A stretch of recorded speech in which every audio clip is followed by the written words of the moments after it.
네, 9월 20일 화요일 코스피 코스닥은 어제 월요일에 이어서 모두 하락으로 마감하는 모습을 보였습니다.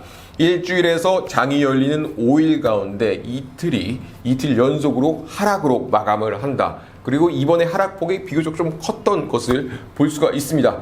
그렇다면 여기서 좀 더 빠지는 것이 아니냐, 이번 주는 좀 하락으로 쫙 빠지는 것이 아니냐, 아니면은 오늘 좀 하락폭이 컸던 만큼 지지를 받고 다시 또 반등에 올라갈 수 있냐 라는 것들을 살펴볼 필요가 있어 보이는데요.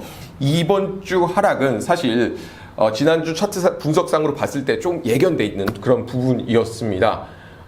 그래서 제가 차트 분석상으로 이번 주는 좀 조정이 올 수 있다라고 저희 카톡방에 말씀을 드렸었는데요.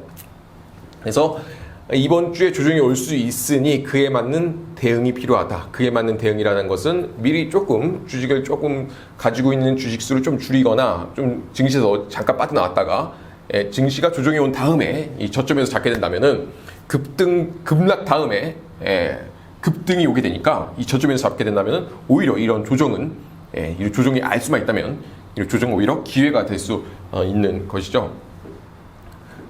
그래서 이런 어떤 차트 분석상으로 이런 시황에 대한 이런 내용들을 좀 받고 싶다, 이런 알고 싶다라고 하시는 분들은 저한테 또 따로 연락을 주시면은 어떻게 저희 카톡방에 초대될 수 있고 하는지 알려드릴 수 있도록 하겠습니다. 그렇다면 이번 주 코스피 지금 현재 시점에서 지지를 받고 다시 반등에 올라갈 수 있는 것이냐?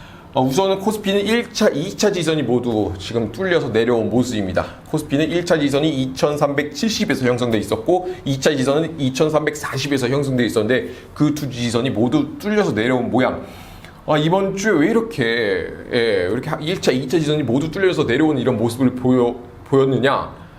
어제 뉴욕 증시 9월 21일 뉴욕 현지 시간으로 9월 21일 월요일 장이 시작하자마자 큰 폭의 하락으로 시작을 했습니다. 이런 큰 폭의 하락을 이끈 요소들을 한번 살펴보면요. 현재 유럽에서 코로나 확진자 수가 다시 폭증하고 있다고 합니다. 그래서 유럽의 주요 국가들이 봉쇄 조치에 대한 움직임을 보이고 있다라는 내용들을 살펴볼 수가 있는데, 유럽의 주요 국가들에서 다시 봉쇄 조치를 하게 되면은 유럽의 경제에 타격이 있을 뿐만 아니라 전 세계 경제에 타격이 있을 수밖에 없는 상황이죠. 그렇기 때문에 증시에 또 이런 불안 요소, 악재로 작용한 모습을 볼 수가 있습니다. 또 한 가지 더 증시의 악재, 증시의 투자 심리를 좀 위축시키는 그런 작용을 한 것이 무엇이냐? 바로 JP 모건 등 글로벌 대형 은행들이 불법 거래를 한 정황이 포착되었기 때문입니다. 약 2조 달러, 우리나라 돈으로 2,300조 원의 규모로 주요 글로벌 은행들이 불법 거래를 한 이런 것이 지금 밝혀졌는데요.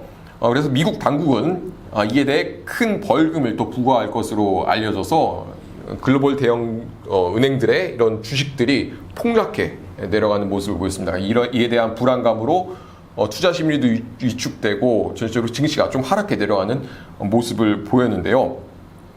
오늘 저녁에 열리는 뉴욕 증시가 반등이 올라간다면은 한국 증시도 나머지 3일 반등이 올라갈 수 있겠죠. 그렇다면 어떻게 저희는 차트를 봐야 될 것이냐? 한번 호밀리 차트를 통해서 살펴보도록 하겠습니다. 네, 가장 먼저 다우지수 차트 살펴보도록 하겠습니다.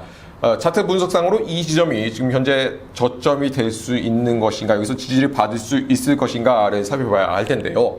우선은 큰 자금들은 좀 큰 폭으로 빠져나가는 모습입니다. 그러나 여기서 주목해야 되는 것은 개인 자금의 비율이 좀 늘어나고 있지 않는 모습입니다. 보시면은 이렇게 큰 폭으로 빠져나갈 때는 이렇게 개인 자금의 비율, 초록색이 이렇게 나타나는 모습을 보일 수 있는데, 지금 현재 초록색, 호밀리 차트 MCD 지표에서 초록색이 나타나지 않는다라는 것은 개인 자금의 비율이 늘어나고 있지 않다라는 것이고, 이것은 주가가 반등에 올라갈 수 있다라는 것을 의미하는 것입니다.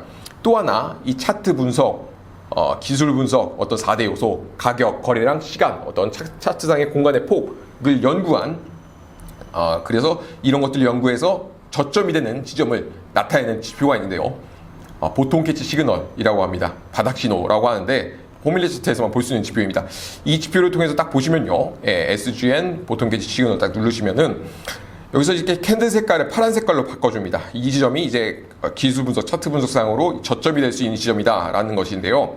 예, 이런 캔들에서 이런 파란색으로 나타나고, 예, 지수가 이렇게 치고 올라간 그런 모습들을 볼 수가 있습니다. 그런데 얼마 전에, 예, 이틀 전에 이런 저점이다라는 신호가 나타나는 모습을 볼 수가 있습니다. 다우지수에서. 나스닥에서도 어제 딱 이런 보통계 시그널이 나타난 이런 모습을 볼 수가 있습니다. 이런 신호가 나타나고 좀 지수가 좀 반등해 올라가는 모습들, 개인장의 비율도 이렇게 더 늘어나지 않는 모습들을 볼 수가 있습니다. 그렇기 때문에 반등이 올라갈 수 있구나, 여기서 지지를 받을 수 있구나 라는 것을 살펴볼 수가 있는 것입니다. 그리고 매물대 구간 또 어디에 몰려있는가 살펴보면요, 지금 여기서 또 강력하게 지지를 받을 수 있는, 여기에 또 많은 매물이 몰려있는 걸 살펴볼 수가 있습니다. 예. 그래서 실제로 어제도 좀 이 구간에서 좀 지지를 받고 올라온 모습을 볼 수 있기 때문에, 예, 반등이 올라갈 가능성이 있다라는 것이고, 이제 증시에 또 가장 큰 영향을 미치는 대형주들 한번 살펴보면요, 애플은 코스피, 코스닥을 모두 합쳐놓은 시총보다 더 큰 비중을 차지하고 있는 어마어마한 또 그런 기업, 그런 종목이죠. 예. 그래서 일각에서는 뉴욕 증시가 앞으로 어떻게 흘러갈 것인가를 보려면 애플 이 한 종목, 이 차트만 보면 된다라는 말까지 나올 정도로 어마어마한 종목인데, 이 종목의 차트를 보시면은 이 종목 차트에서 마찬가지로 이런 바닥 신호가 나타나는 모습을 볼 수 있습니다. 여기서 저점이 되어서 반등에 올라갈 수 있다라는 것이죠. 예. 이렇게 주가가 반등에 올라가려면은 큰 자금들의 힘이 받쳐줘야 되는데, 큰 자금들의 움직임은 어떠한가 보시면은 초록색이 줄어들고 있습니다. 초록색이 줄어든다는 것은 개인 자금의 비율이 줄어들면서 빨간색이 늘어나는 모습, 큰 자금들이 들어온다 라는 것은 어떤 차트 분석상으로 봤을 때, 어떤 큰 자금 분석상으로 봤을 때 이 점은, 예, 어떤 지지 구간이 될 수 있다라는 것이죠. 예, 이 지점부터 다시 반등이 올라갈 수 있다라는 것입니다. 그리고 매물대 구간을 또 보시면요, 마찬가지로 이 구간에서 마지막으로 지금 큰 자금들이, 예, 매수를 잡았던 그런 구간으로 볼 수가 있습니다. 예, 이렇게 이 지표는 거래량을 횡으로 뒤집어 놓은 곳인데, 이렇게 막대기가 길게 뻗으려면은 큰 자금들이 들어오지 않고 이렇게 막대기가 길게 뻗을 수가 없습니다. 예, 이 구간에서 이렇게 막대기가 길게 뻗었다는 것은, 예, 세력들이 이 구간부터 매수를 잡기 시작했다라는 것입니다. 예, 그래서 세력들이 매도를 큰 폭으로 던지면서, 매도 물량을 크게 던지면서 쫙 뺐다가 마지막 이 구간만큼은 지키면서 올라오는 모습을 볼 수 있습니다. 예, 그렇다는 것은, 예, 주가가 좀 차트상으로 봤을 때 좀 반등이 올라갈 수 있다. 예, 애플이 반등이 올라가면 뉴욕 증시도 전체적으로 좀 반등이 올라갈 수 있는 어떤 그런 모습이 나타날 수 있다라는 것이죠. 예. 그래서 이런 어떤 이 종목 안에 들어와 있는 이런 자금들의 비율, 움직임을 볼 수 있는 MCD, 그리고 어느 가격대에 매물이 얼만큼 몰려 있는가 볼 수 있는 CD 지표, 예, 그리고 캔들상의 어떤 저점이 되는 그런 지점을 나타내주는 이런 바닥 신호는 호밀리 차트에서만 볼 수 있는 지표들입니다. 호밀리 차트에서 개발한 지표들입니다. 이런 지표들 한번 가지고 계신 종목이나 관심 종목 보시고 싶으시면은 현재 만으로 실을 체험하고 있습니다. 연락 주시면은 어떻게 사용하는지 알려드릴 수 있도록 하겠습니다. 자, 그럼 이번 영상 여기서 마무리하도록 하겠습니다. 감사합니다.